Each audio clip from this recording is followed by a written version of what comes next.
All right, thanks, Bob. Some renters in Idaho are having a tough time making ends meet. They say their income is staying the same while rent prices are getting sky high. Kelsey McFarland talked to local property managers and tells us what's behind the increase in her Watching Out For You report. According to the U.S. Census Bureau, up to 50% of household income is devoted to paying rent. Property managers tell me when the market goes up, so do their rates.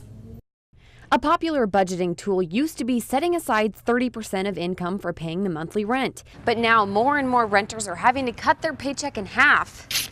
It's always difficult. Mason Garling says for his family, up to 80% of his income is devoted to paying rent, causing them to cut back on other expenses. It takes the entire month saving up to pay for rent.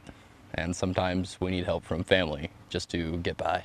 He says their lease is up soon and they're looking for a new place, but there aren't any openings. Yeah, typically all of our units are pre-reserved before they become vacant. Robert Hallenberger, property manager at Boise Property Management, says their rent rates are all market-based. As competitors increase rates, you have to move with it. And that the real estate market and renting market go hand in hand. As the real estate market has increased, of course, a lot of property owners' taxes have increased. Therefore, they're wanting more money out of their rents. They've raised their rental prices by $100 in the last year. We're renting at the highest rates that we ever have in the last 8 years.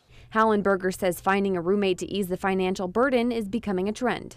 We're seeing more roommate situations because of the increased, price in rents. Property managers say eventually the problem will have to fix itself, but with the current trend, rent will continue to increase.